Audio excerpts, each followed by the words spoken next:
Dear students, today we are going to learn note making. This presentation covers the idea how to teach note and summary making to high school students. This also serves as a self-learning material for students. Students, I'm going to read out a story for you. This story is about the thirsty crow. And the story goes like this. Once upon a time, there was a crow. He was sitting on the branches of a mango tree. It was the month of June.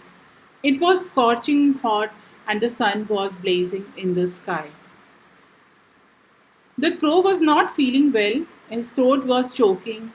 Oh, he was feeling thirsty. He flew and looked here and there. There were no water bodies like well, pond, or tap nearby. Now his thirst became unbearable.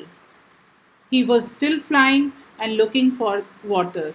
He had started to lose all hope of finding. Suddenly, he saw a hut and wondered if there could be any water inside. He decided to go there. Inside the hut was a pitcher. He got excited that there could be water inside it. So he looked into it.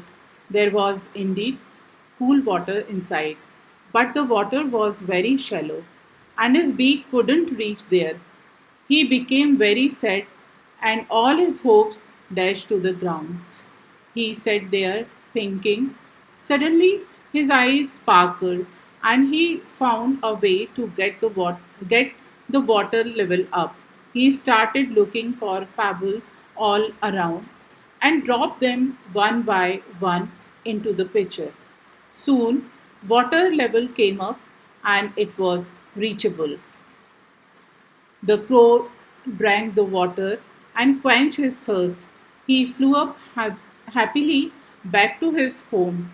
That day, he learned a new lesson that if there is a will, there is a way. Students, let us try to recall the story. So, what happened in the story? The crow went here and there. The water was very shallow. The crow was sitting on a tree. The water level came up. The crow found a pitcher. Oh, I'm not getting any idea about the story. What do we understand from this? When we try to recall the story, the ideas are not organized and sequential. These ideas do not give a clear picture of that story. We cannot find the order of the incidents in the story. Let us note down the events of the story in a format and see if it can help us recall it better. Let's read the paragraph and note down the events one by one. In this paragraph, we get to know that there was a crow who was sitting on a mango tree and weather was very hot. In the second paragraph, we get to know that the crow was thirsty. He was not feeling well. His throat was choking. He looked here and there for water, and his thirst became unbearable. In the third paragraph, the thirsty crow was flying and looking for water. Then he started to lose all hope of finding. Later, he found a hut and decided to go there. The fourth paragraph suggests that the crow went inside the hut. He found a pitcher. The water was shallow and he became very sad. In the next paragraph, we find some information about a solution. So the crow started thinking about a solution. He started looking for pebbles, dropped one by one in the pitcher, and water came up.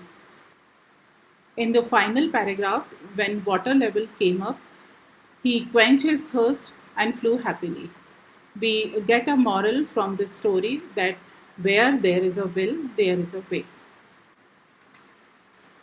Let's know what is note making. Note making is a systematic method of writing down specifically, briefly, and clearly the important points of a text read or heard in the form of verbal or oral input. It is a harmonious blend of two important skills, reading or listening and writing. Let us take a closer look at the format of note making. Format suggests the outline of notes. We put the heading in the center at the top of the page. If the passage is too long, we should break into paragraphs containing same thoughts. In this format, we have two subheadings, which means we have two paragraphs. Within subheading, we write points like 1.1, 1.2.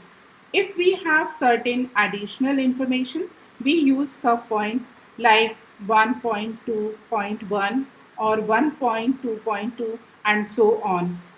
Since note making is a spontaneous process, so we use abbreviations, which is time saving. There are certain rules for abbreviation. Number one is we use standard abbreviation like kg for kilogram, O2 for oxygen. Number two, we omit subject plus helping verb. Number three, we omit vowels. We also note down the difficult words. Let us try out note making on an example. Student, when we read this paragraph, we find that this is about natural laws. So the heading of this paragraph is natural laws. And the whole paragraph describes a single idea, that is natural laws. So subheading 1 goes as natural laws. As we start reading this paragraph, we learn that natural laws are fundamental pattern of life. This goes as point 1.1. For 1.2, we note that natural laws describe things as they really are. Point 1.3 govern our lives plus operate independent of our awareness. Towards the end of the paragraph, we learn about the impact of obeying them. These all are noted down as subpoints like 1.4.1, 1.4.2. Let us look at the abbreviations we used in our notes. We omitted vowels from the certain words like fundamental. We also note down the difficult words. After reading the notes, we collect the main ideas of this paragraph in the form of a summary. The summary of the given passage should not exceed above one third of the length of the passage. So we can use short sentences. These can be created using the information we have in notes. Always remember to put title at three places. Number one, at the top of the notes. Number two, at the top of the summary. And number three, title should also be mentioned separately apart from notes and summary. So the summary of the given passage is like that. Natural laws are fundamental patterns of life. They describe real things. When we obey them, we can gain control of our life, improve our relationship, increase personal productivity, and experience inner peace. Dear students, whenever you get an opportunity to write notes and summary, follow the guidelines and examples discussed in this material. Thank you.